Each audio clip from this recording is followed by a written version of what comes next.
तो MOSFET biasing study करनी है आज हमने। तो बाइसिंग के अंदर आपको पता है कि मॉसफेट की दो किस्में होती हैं, ठीक है। एक ई मॉसफेट होता है, एक डी मॉसफेट होता है।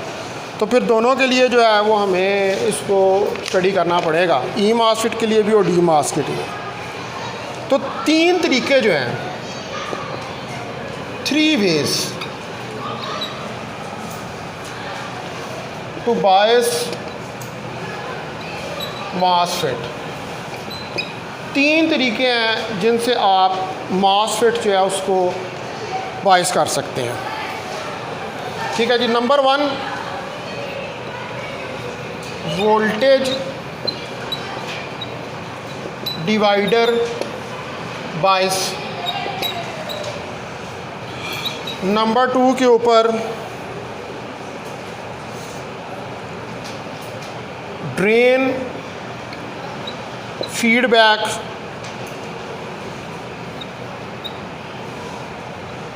बायस। और नंबर 3 के ऊपर करंट सोर्स बायस। तो इन 3 तरीक़ों से जो मॉसफेट है इसको बायस किया जाता है। और ये तीनों तरीके जो हैं ये अप्लाई होते हैं आपके डी मॉसफेट और ई मॉसफेट के ऊपर। तो ये फिर तीनों तरीके हम स्टडी करेंगे, इन तीनों तरीक़ों से जो है वो बायस करके देखेंगे। तो पहले नंबर पर जो है वो हम एनालिसिस करते हैं ई मॉसफेट की बायसिंग का। ई मॉसफेट बायस। अब जो ई मॉसफेट है इसके अंदर VGS जो है, यानी कि जो गेट सोर्स वोल्टेज होता है वो ग्रेटर होता है थ्रेशोल्ड वोल्टेज से। यानी कि जब थ्रेशोल्ड वोल्टेज से वो ऊपर जाता है गेट सोर्स वोल्टेज, तो फिर आपकी कंडक्शन जो है उसके अंदर इन्हांसमेंट मोड के अंदर जो है वो स्टार्ट हो जाती है। Because E MOSFET must have a VGS greater than VGS threshold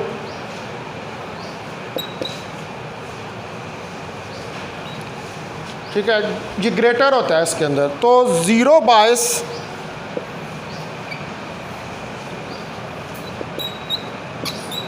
can not be used. तो ज़ीरो बायस को आप यहाँ पर इस्तेमाल नहीं कर सकते। जाहिर बात है जब वो ग्रेटर हो जाएगा थ्रेशोल्ड से तो फिर वो फॉरवर्ड बायस्ड हो जाएगा और करंट जो है वो फ्लो करना शुरू कर देगी। तो फिर ज़ीरो तो यानी कि ज़ीरो बायस का मतलब है कि VGS is equal to zero, वो नहीं यूज़ कर सकते आप। इससे ऊपर जाएगा इस थ्रेशोल्ड वैल्यू से तो तब वो फॉरवर्ड बायस होगा। अगर वो इस थ्रेशोल्ड वैल्यू से ऊपर नहीं है तो फिर वो फॉरवर्ड बायस नहीं है। इसका मतलब है कि वो कंडक्शन नहीं करता। VGS ज़ीरो का मतलब क्या है? VGS ज़ीरो का मतलब यह है कि वो थ्रेशोल्ड से ज़्यादा तो नहीं है, तो फिर वो कंडक्शन तो नहीं करेगा उस वक्त, ठीक है। अच्छा, अब हम एक फिगर जो है बनाते हैं, फिगर 1A। मैं यहाँ पर इसको बनाता हूँ।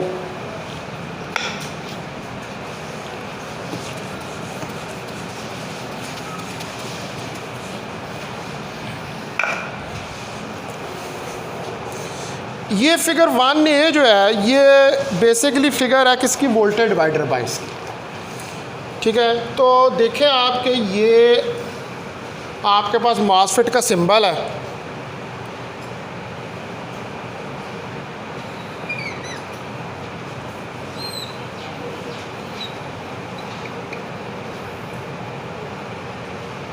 ये R2 रेजिस्टेंस यहाँ पे लगी है।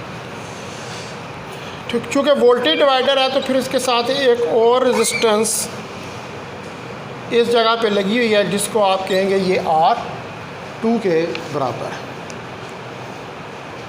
ठीक है। अब यहाँ पर आपको पता है कि इसका सिंबल जो होता है ये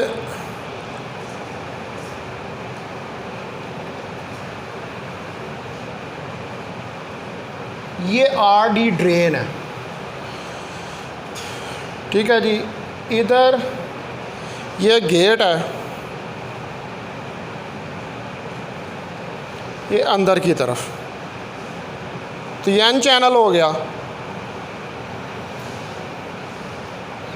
इसको यहाँ से ग्राउंड कर दो, ठीक है। ये इधर आप वोल्टेज दे रहे हैं VDD, ये पॉजिटिव VDD वोल्टेज जो है वो प्रोवाइड कर रहा है।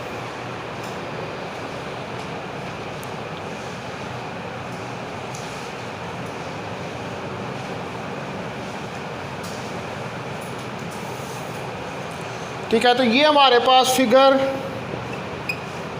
1A, ये क्या आ गया, वोल्टेज डिवाइडर बायस। ये वोल्टेज डिवाइडर बायस की फिगर है। अच्छा, अब इसी के साथ मैं एक और फिगर जो है वो ड्रेन फीडबैक बायस की भी बनाता हूँ, ठीक है। फिर अब आप इसी तरह लें,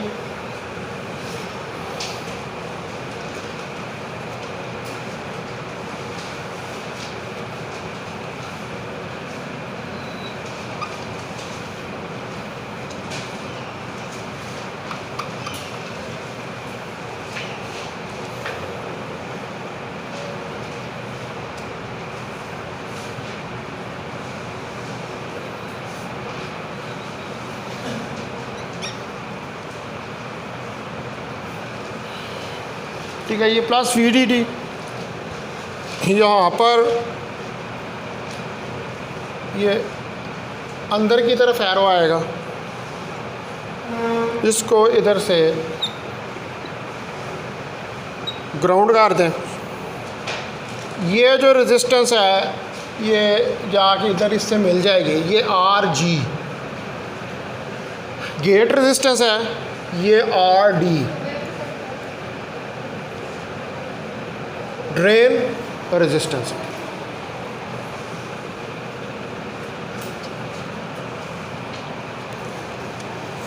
ठीक है, तो इसको कहते हैं फिगर 1B। ये क्या, ये फीडबैक ड्रेन फीडबैक बायस है।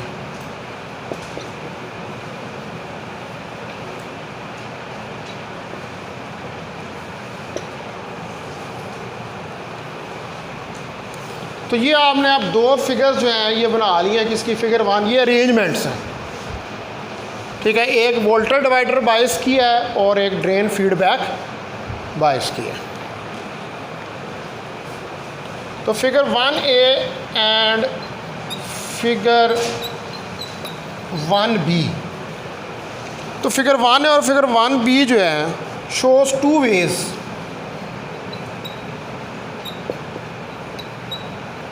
ये दो तरीके आपको शो आ रही हैं टू बायस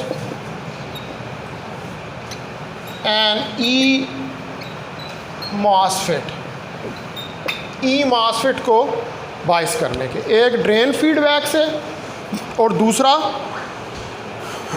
वोल्टेज डिवाइडर बायस से, ठीक है जी। तो ये जो मेथड्स हैं, इन्हीं 3 मेथड से आप डी मॉसफेट को भी बायस कर सकते हैं, ठीक है। These methods can also be used to bias D MOSFET. तो अगर आपने डी मॉसफेट को बायस करना है तो तब भी आप इन दो मेथड्स के ज़रिए डी मॉसफेट जो है उसको भी बायस कर सकते हैं। अब यहाँ पर जो आपने डिवाइस यूज़ की है ये जिसके मैंने सिंबल्स यहाँ पर बनाए हैं, ये कौन सी डिवाइस है? ये एन चैनल डिवाइस है। N channel device is used for this purpose as shown in figure 1a and 1b। ये एन चैनल आपने यूज़ किया और एन चैनल के ऊपर अब अगर पी चैनल यूज़ करेंगे तो फिर क्या होगा? सिर्फ पोलैरिटीज़ चेंज होगी, वहाँ पर जहाँ पर प्लस है वहाँ पर नेगेटिव जो आएगा, बाकी सारा जो है वो फंक्शन वो ये रहेगा। ठीक है, तो ये एन चैनल जो है इसको हमने यूज़ किया है या वोल्टेज डिवाइडर बाइस के अंदर, या इसको यूज़ किया आपने ड्रेन फीडबैक बाइस के अंदर।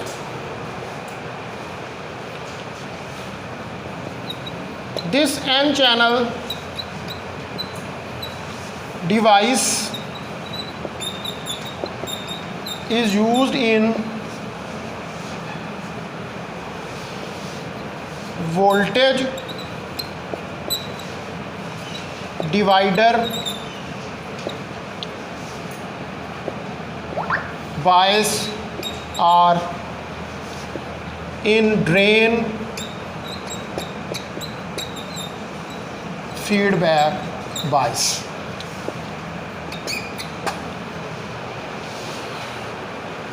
ये दो ही फिगर्स बनाई है ना, एक ड्रेन फीडबैक के लिए बनाई है और एक वोल्टेज डिवाइडर बायस के लिए जो है वो बनाई है। अब यहाँ पर जो मेन पर्पस है वो ये है कि जो गेट वोल्टेज है उसको पॉजिटिव किया जाए। ठीक है, गेट वोल्टेज को पॉजिटिव करेंगे तो फिर आप बाइसिंग जो है उसको अचीव कर सकते हैं।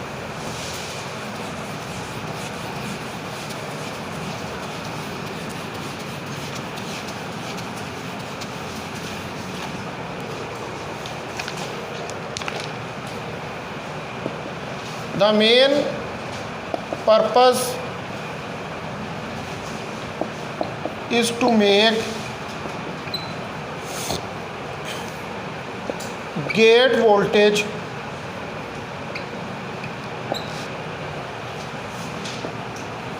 more positive। तो हमारा बेसिक पर्पज़ यहाँ पर यह है कि गेट वोल्टेज है उसको ज़्यादा पॉजिटिव किया जाए, किसके मुकाबले में? Than source. ये आपके पास गेट है, ये सोर्स है, तो इसका वोल्टेज इससे ज़्यादा पॉजिटिव होना चाहिए than the source voltage.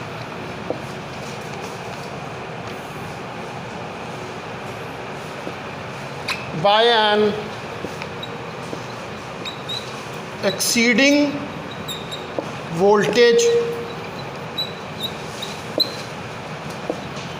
VGS threshold. तो आप ये जो एक्सीडिंग वोल्टेज कौन सा है? VGS थ्रेशोल्ड, यानी कि VGS थ्रेशोल्ड जो है जब आप उससे ऊपर जाएंगे तो आपका गेट वोल्टेज जो है वो क्या होना शुरू हो जाएगा? वो ज़्यादा पॉजिटिव जो है वो होना शुरू हो जाएगा। तो वो जब ज़्यादा पॉजिटिव होगा तो इसका मतलब है कि आपका ये वाला जंक्शन जो है ये फॉरवर्ड बाइस्ड हो जाएगा, ये सोर्स गेट वाला जो है, तो ड्रेन के अंदर से करंट जो है वो गुजरनी शुरू हो जाएगी। अब वोल्टेज डिवाइडर जो बाइस है जो हमने फिगर 1a के अंदर शो किया है, तो फॉर वोल्टेज डिवाइडर बाइस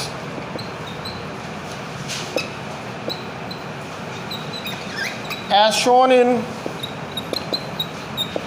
फिगर 1a, जो कि 1a के अंदर हमने जिसको शो किया है, तो अगर इस फिगर को देखें तो इस फिगर के मुताबिक VGS गेट सोर्स वोल्टेज जो है, अगर वोल्टेज डिवाइडर का फार्मूला लगाएं तो R2 R1 plus R2 VDD के बराबर होगा। ये इक्वेशन नंबर 1 आ गई। ये फार्मूला आप पीछे बार बार पढ़ चुके हैं वोल्टेज डिवाइडर के लिए, ठीक है। ये गेट टू सोर्स वोल्टेज, ये देखें ये अरेंजमेंट लगाई हुई है, ये रेजिस्टेंसेस की अरेंजमेंट क्यों लगाई हुई है? वोल्टेज को डिवाइड करने के लिए।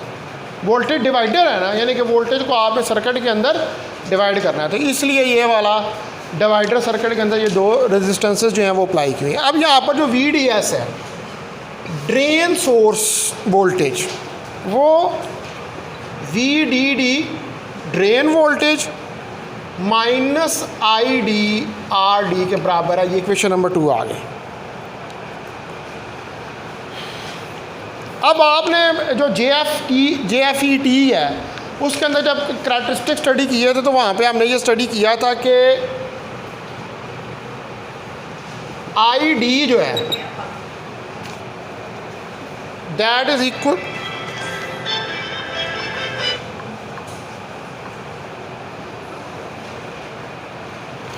ये ID जो है ये K into VGS minus VGS threshold के स्क्वायर के बराबर है। ये आपने क्वेश्चन स्टडी की थी। पैराबोलिक जहाँ पर कर्व आता है उसके लिए ये इक्वेशन है, ठीक है। यानी कि ID जो है इसके अंदर वो इसके बराबर है। ये तो वोल्टेज डिवाइडर की बात होगी। अब जो दूसरी फिगर है यहाँ पर ये वाली, ये ड्रेन फीडबैक की है। तो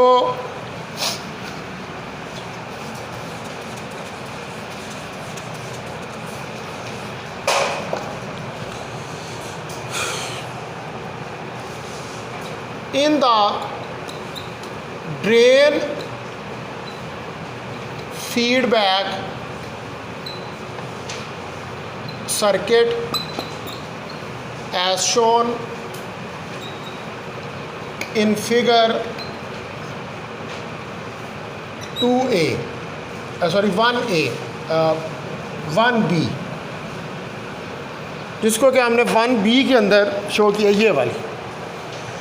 यहाँ पे क्या है कि जो गेट है उसके साथ एक रेजिस्टेंस अटैच है, उसको आगे जाकर आपने D के साथ अटैच किया हुआ ड्रेन के साथ, और ड्रेन के साथ वहाँ पर VDD बाइसिंग की हुई है उसकी, और इधर से जो सोर्स है उसको ग्राउंड किया हुआ है। ये ड्रेन फीडबैक का सर्किट है। तो यहाँ पर जो गेट करंट है वो बड़ी स्मॉल है, ऑलमोस्ट निग्लिजिबल है। देयर इज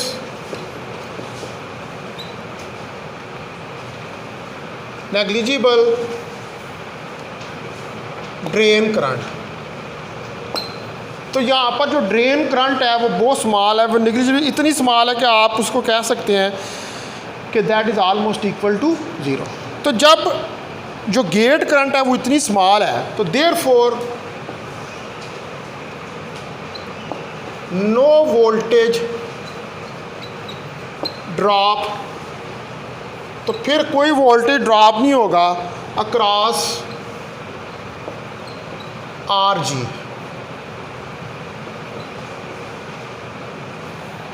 इसके अक्रॉस भाई वोल्टेज ड्रॉप तो कब होता है?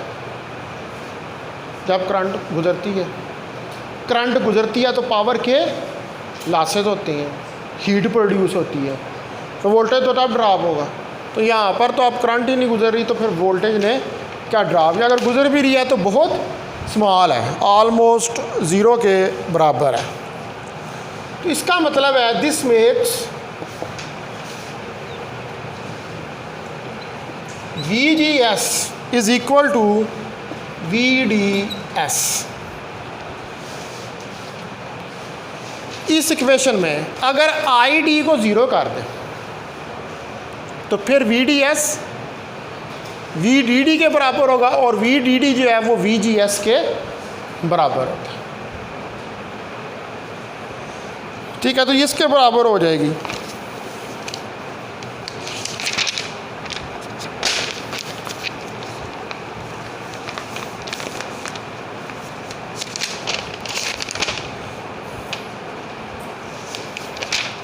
अच्छा, उसके बाद ये तो हो गया हमारे पास। अब ई मासफेट का जो है वो हमने स्टडी कर लिया, दोनों ड्रेन के लिए भी और जो वोल्टेज डिवाइडर है। नो नेक्स्ट जो है वो है डी मासफेट बाइस, कि डी मासफेट जो है उसको आप किस तरह बाइसिंग कर सकते हैं, उसकी भी इसी तरह ही कर सकते हैं।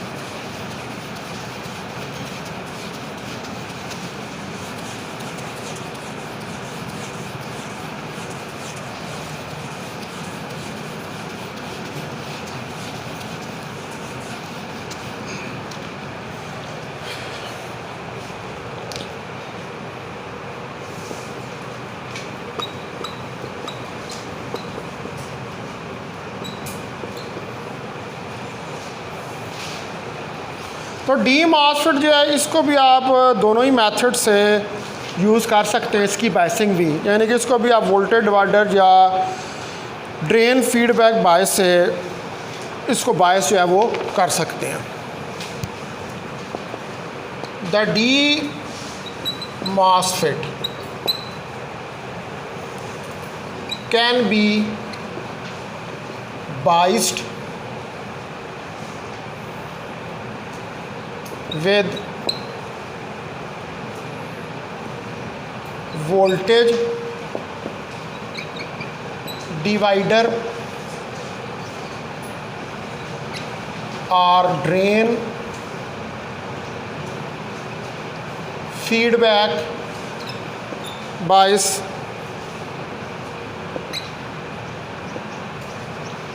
ठीक है, इसको भी आप इन दोनों से बायस कर सकते हैं।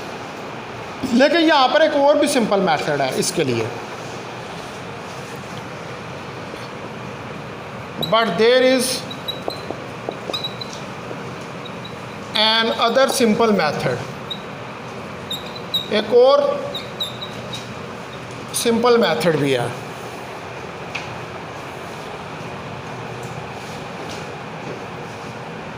Of biasing which do not work for E MOSFET, जो कि E MOSFET के लिए नहीं वर्क करता, इसलिए हमने उसको वहाँ पर उसको स्टडी नहीं किया था।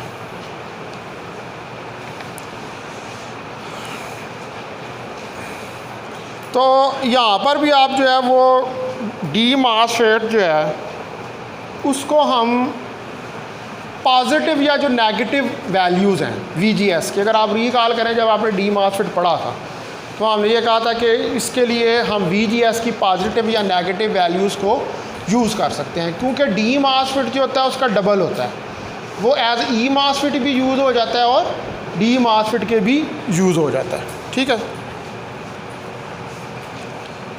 तो डी मासफेट्स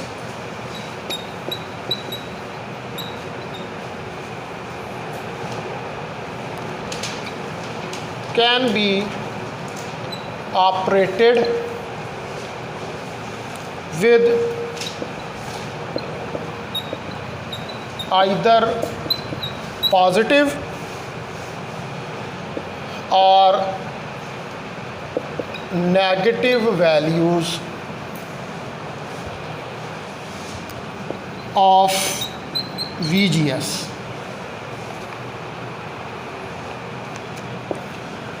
तो नेगेटिव और पॉजिटिव वैल्यू जो है VGS की उसको यूज़ करके आप इसको बाइस कर सकते हैं, चाहे वो ई मासफेट मोड में करें चाहे उसको डी मासफेट मोड जो है उसके अंदर करें। अब जो सिंपल मेथड है,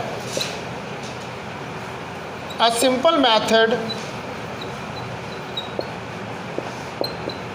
is to set, simple method ये है कि आप इसको सेट कर दें VGS इज़ इक्वल टू 0। ठीक है, जब VGS इक्वल टू 0 है, so that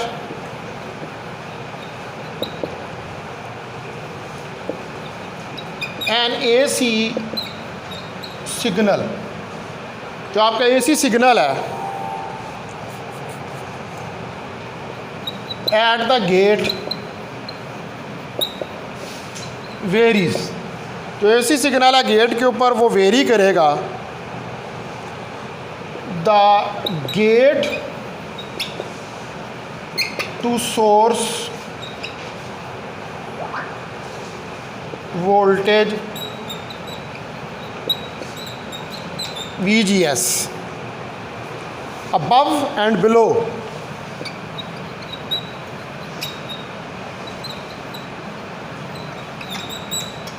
zero volt bias point जो है।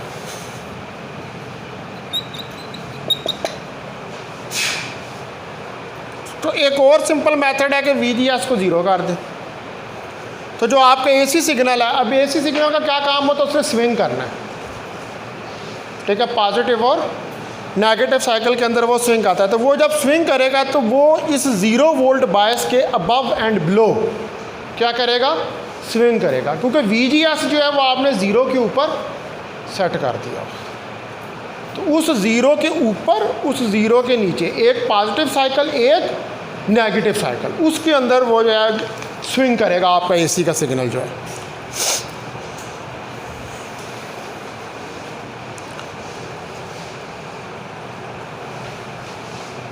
तो जो MOSFET है, a MOSFET with zero bias is shown in figure 1A। उसको फिगर 1A के अंदर जो है वो शो किया गया। तो मैं पहले फिगर 1A जो है उसको बनाता हूँ। ये देखिए, ये आपके पास उसी तरह MOSFET है।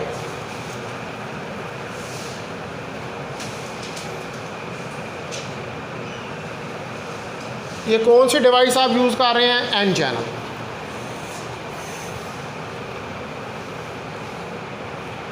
इसको यहाँ पर ग्राउंड कर दें,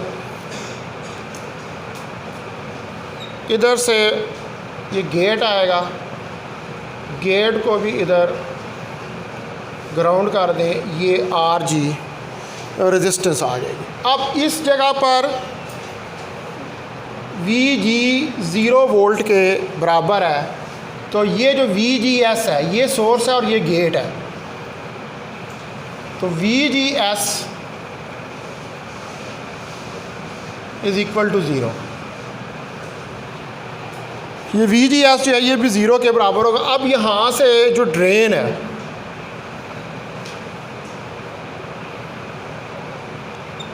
ये प्लस VDD और ये RD करंट और इस तरफ लीकेज करंट IDSS फ्लो करेगी। तो ये फिगर 1A है।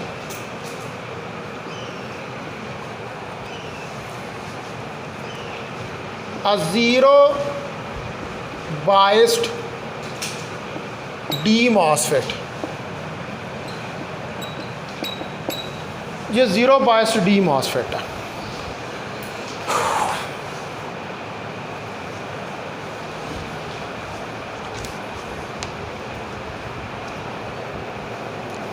अब चूंकि यहाँ पर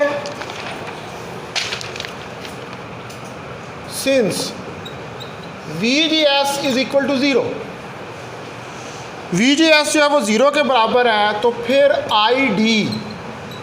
IDSS हो जाएगा। ड्रेन करंट जो है वो लीकेज करंट या सैचुरेशन करंट के बराबर हो जाएगी। तो जो ड्रेन टू सोर्स वोल्टेज है, the drain to source voltage VDS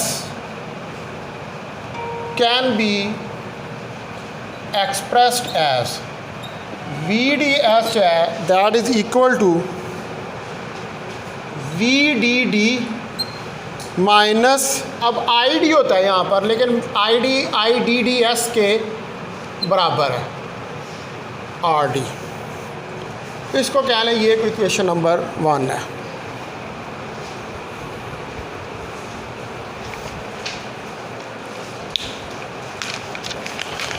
ये वही वाली इक्वेशन है, सिर्फ फ़र्क ये है कि यहाँ पर आई डी जो है वो आई डी डी एस के बराबर है, क्योंकि वी जी एस 0 है।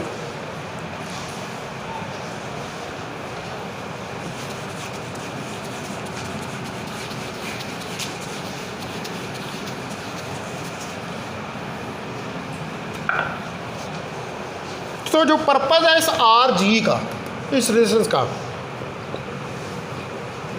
The purpose of R G यानी कि जो गेट रेजिस्टेंस है, is to accommodate an AC signal. इसका काम है कि ये AC सिग्नल को अकामोडेट करे input by isolating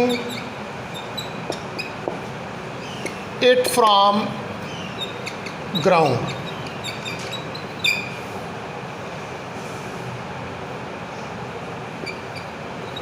As shown in figure 1b। ठीक है, मैं एक और फिगर जो है वो यहाँ पर इस आर जी का जो फंक्शन है उसको डिस्क्राइब करने के लिए बना लेना।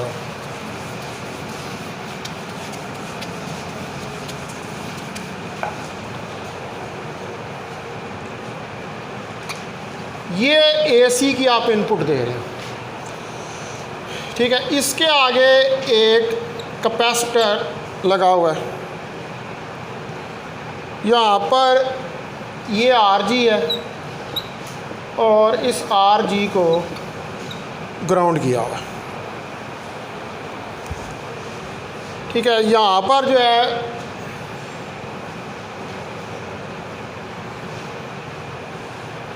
ये उसी तरह ट्रांजिस्टर है,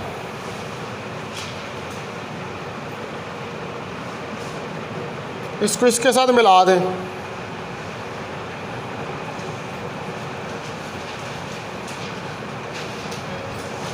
यहाँ से इसे ग्राउंड कर दें और इधर से ये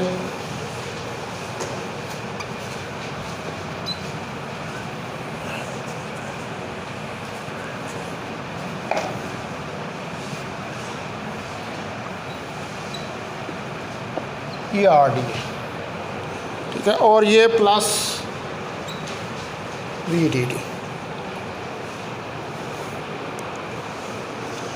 तो अगर आपने इसको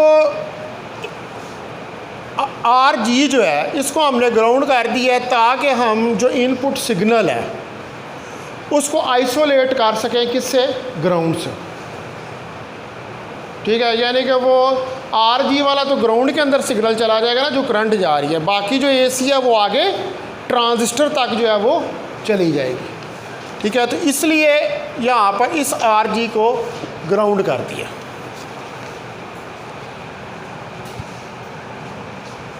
अब यहाँ पर since there is no gate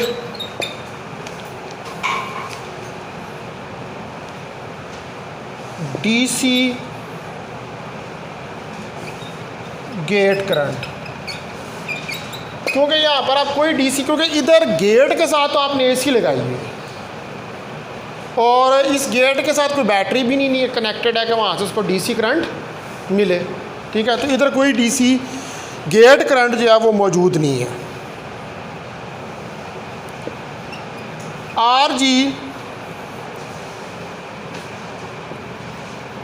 does not affect the zero gate to source bias। तो इसका मतलब है कि फिर ये RG जो है, चूँकि आप DC करंट है ही कोई नहीं है, तो जब DC करंट ही कोई नहीं है, आपने इसको AC सिग्नल के साथ कनेक्ट किया हुआ है, इसको ग्राउंड कर दिया, तो फिर DC करंट कोई नहीं है। तो अगर DC करंट कोई नहीं है तो फिर जो VGS 0 आपने सेट किया है पहले, उसके ऊपर कोई इफेक्ट नहीं है। VGS 0 के ऊपर इफेक्ट कब होगा? जब DC करंट मौजूद होगी, यानी कि आपने उसको बाइस किया होगा, आप गेट से कोई करंट जो है वो प्रोवाइड कर रहे होंगे। ठीक है जी, तो ये ऑपरेशन है था इसका डी मॉसफेट का। उसके बाद एक लास्ट पे रह गया है, वो है करंट सोर्स बाइसिंग।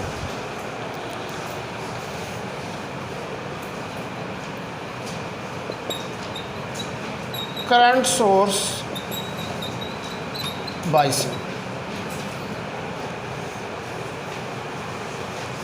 अब अगर आपके पास पॉजिटिव और नेगेटिव सप्लाईज जो है वो अवेलेबल हो, in case where positive and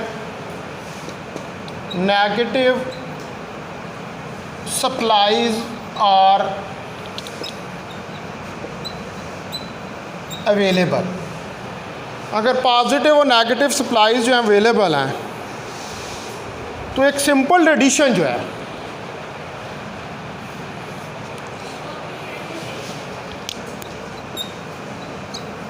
a simple addition of current source, तो करंट सोर्स की, अब ज़ाहिर बात है आपने सप्लाईज हैं जो कि करंट प्रोवाइड करेंगी, ठीक है, तो कैन बी इवन मोर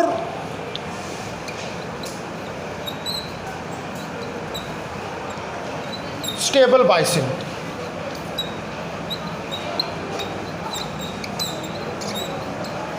ठीक है, आप सप्लाईज हैं तो आपके पास जो एडिशन है करंट सोर्स की, उसकी वजह से मज़ीद स्टेबल बाइसिंग जो है वो आपको मिलेगी। तो BJT या FET दोनों जो है वो करंट सोर्स बाइस के तौर पर इस्तेमाल हो सकते हैं।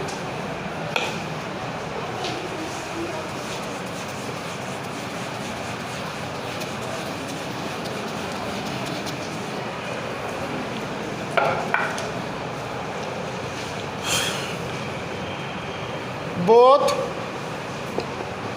BJT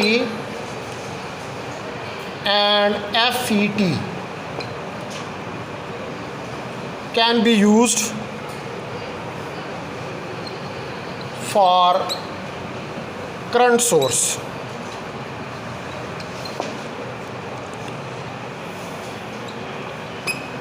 In figure 2,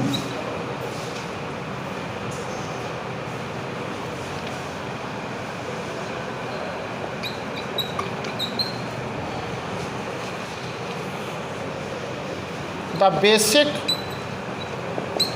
idea of current source biasing is shown.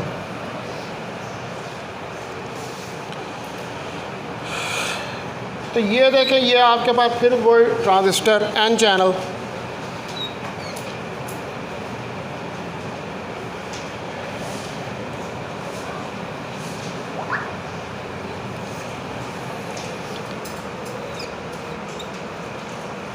ये इधर ये करंट सोर्स है, यानी कि जो सप्लाईज दी हुई हैं आपने, माइनस VGS,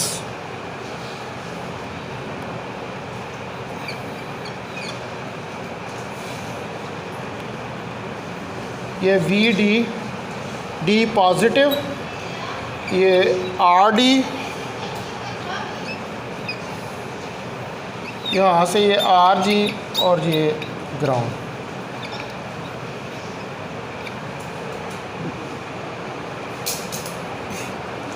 ठीक है, ये आप फिगर जो है ये कौन सी है, फिगर 2, ये क्या रिप्रेजेंट कर रही है, a D MOSFET with current source बायस।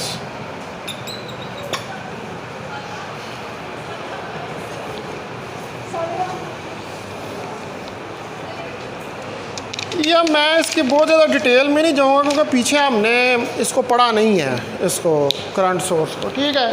तो अब हम बस आप ये कहें कि यहाँ पर ये सप्लाईज आपने लगाई हुई हैं इस जगह पर। तो ये भी एक तरीका है कि जिससे आप डी मॉसफेट जो है उसको बाइस कर सकते हैं। तो ये बाइसिंग है इसकी मॉसफेट की, ठीक है। अब ये जो मॉसफेट से ये रिलेटेड चीज़ें थी और एफईटी से वो यहाँ पर जो है वो ख़त्म हो गई हैं। अब नेक्स्ट टाइम जो है वो इसका जो फ्रिक्वेंसी के साथ रिलेशन है